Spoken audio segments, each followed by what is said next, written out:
fundação da augusta e respeitável loja simbólica Acácia Londrinense número 121 começa com uma pergunta que parece simples, mas não é. O que faz um grupo de irmãos decidir sair da intenção e construir uma loja de verdade? No caso de Londrina, a resposta passa por iniciativa, legalidade maçônica, apoio fraterno e compromisso social. E o ponto de partida tem data certa: 7 de maio de 2003. Essa data é central porque marca a primeira reunião que deu origem à loja, realizada no templo da loja Cavaleiros da Paz, número 24, que aparece como loja-mãe nesse processo. O relato histórico informa que a iniciativa partiu do irmão Walter Gregório Teider, funcionário da Copel, que havia chegado a Londrina, vindo de Cascavel, e levou adiante o desejo de fundar uma loja maçônica na cidade. Ele não fez isso sozinho, foi em busca de irmãos que pudessem apoiar a ideia e, depois de várias tentativas, encontrou respaldo na própria loja Cavaleiros da Paz e em outras lojas que desejavam se filiar à maçonaria londrinense. O que chama a atenção é que não se trata só de uma fundação simbólica, quase cerimonial. Havia uma preocupação concreta com regularidade, com legitimidade e com a continuidade do trabalho. Isso importa muito no universo maçônico, porque uma loja não nasce apenas de boa vontade. Ela precisa estar inserida numa cadeia de reconhecimento e de conformidade com a potência a qual vai pertencer. Então, quando falamos desse início, estamos falando de uma organização que já começa sobre um princípio de ordem institucional. Exato. E há um detalhe que reforça isso. Na reunião de 7 de maio de 2003, esteve presente o delegado do Grã-Mestre, irmão José de Faria, que o relato identifica como o atual grão-mestre da Grande Loja do Paraná. A presença dele confirmou a legalidade do ato e a situação maçônica regular de todos os proponentes. Em linguagem mais simples, a fundação já nasce chancelada pela autoridade maçônica competente. Isso dá ao episódio um peso muito maior do que o encontro informal de interessados. E o nome da loja também diz muito: Acácia Londrinense.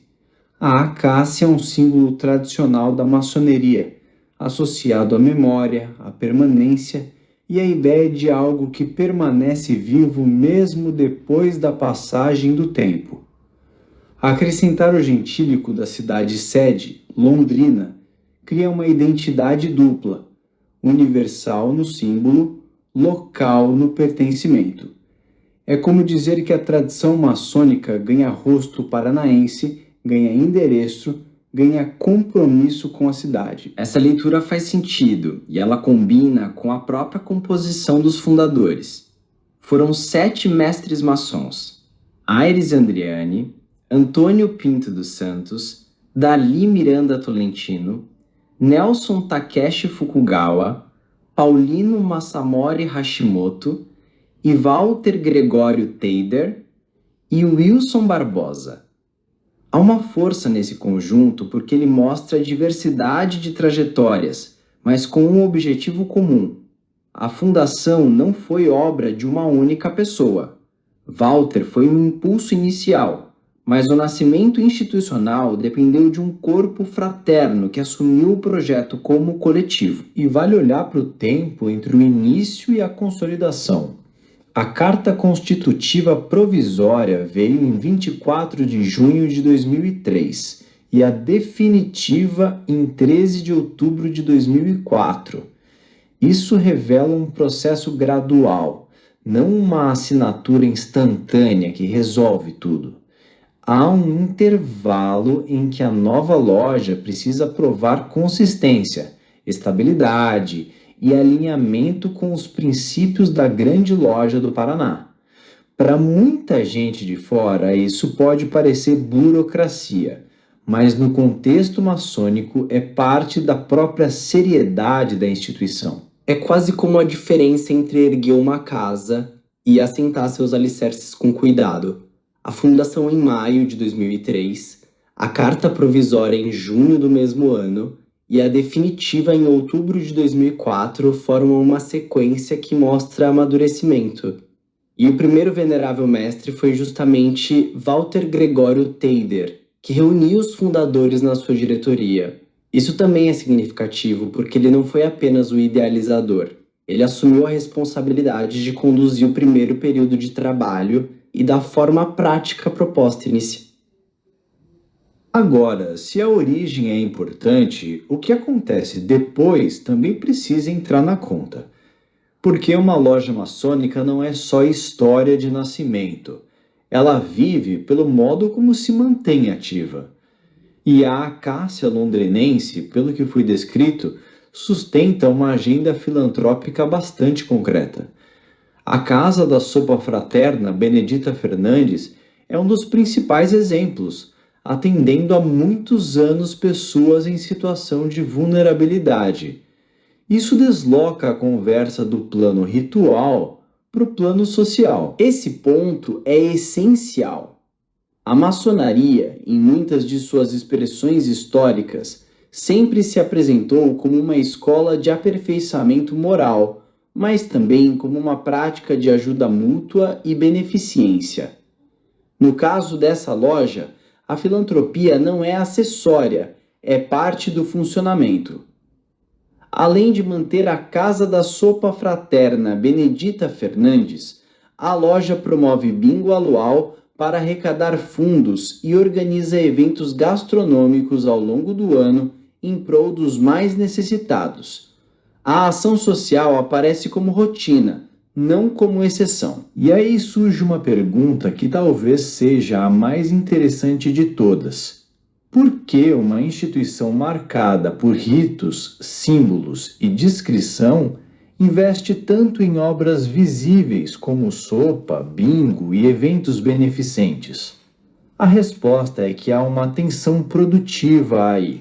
De um lado, a identidade maçônica preserva seus métodos internos, seus graus, seus símbolos. De outro, a legitimidade pública da loja também passa pelo que ela faz fora do templo. É nessa ponte entre interior e exterior que a reputação de uma loja se consolida. Essa tensão é real e ela ajuda a entender por que o relato de fundação faz questão de destacar tanto a legalidade do ato quanto o trabalho filantrópico posterior. Não basta existir formalmente, é preciso ser reconhecida internamente e útil externamente.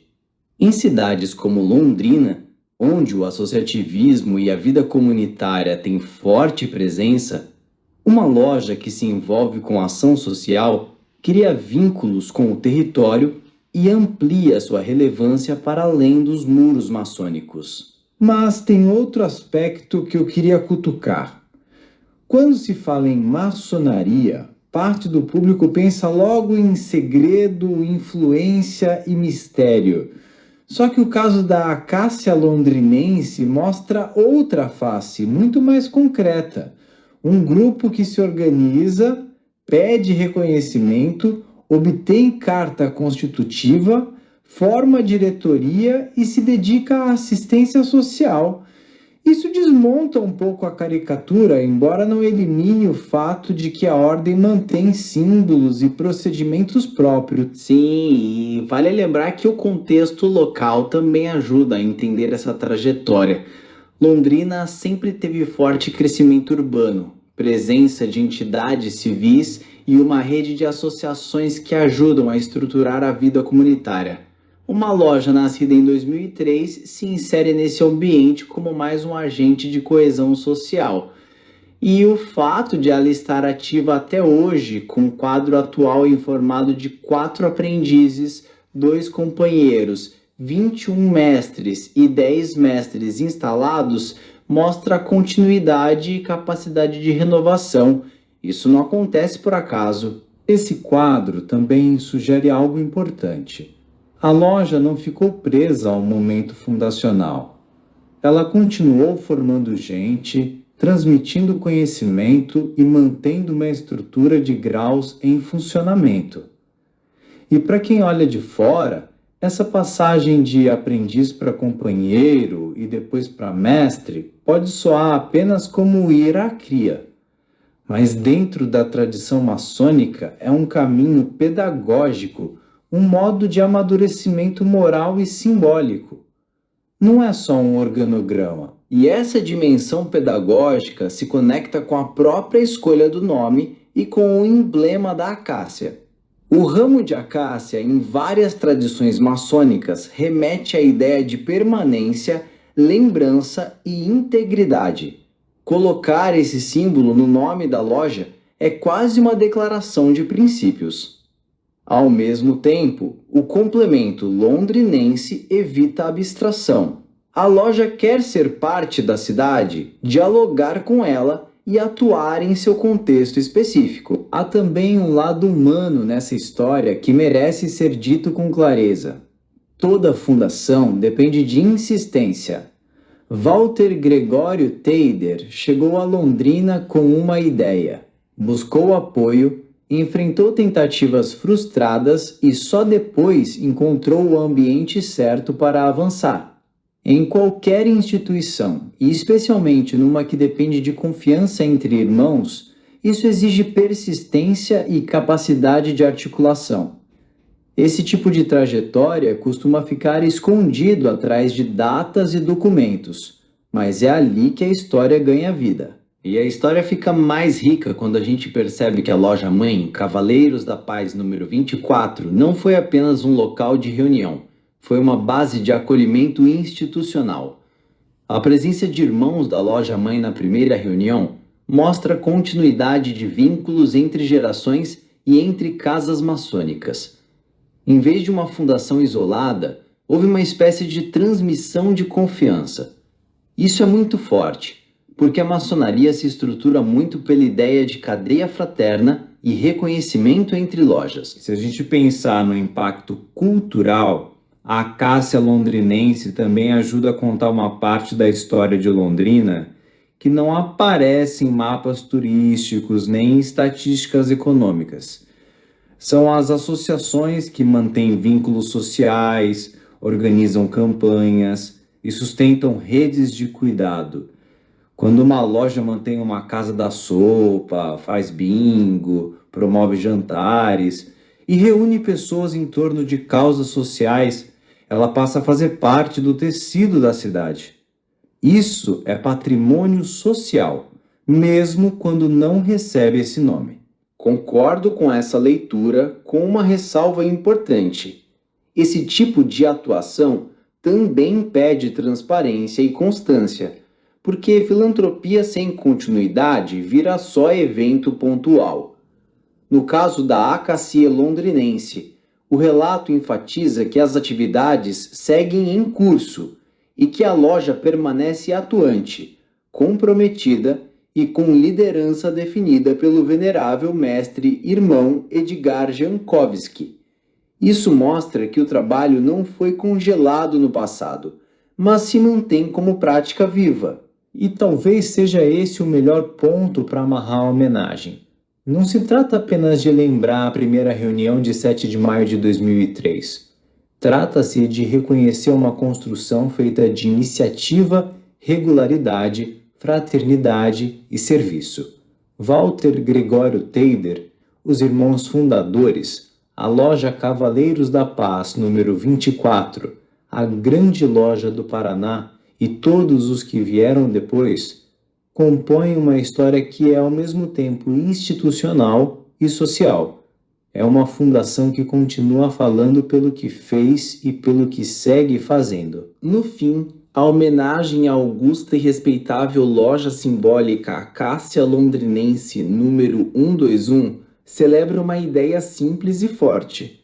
Quando uma casa fraterna nasce com propósito, ela pode atravessar os anos sem perder sentido.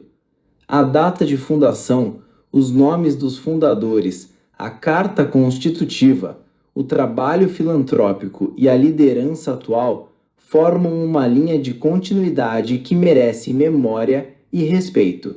E para quem escuta essa história, fica a impressão de que uma loja não se resume ao momento em que nasce, ela se prova no modo como cuida da cidade e das pessoas ao redor. Se essa história fez sentido para alguém, vale passar adiante.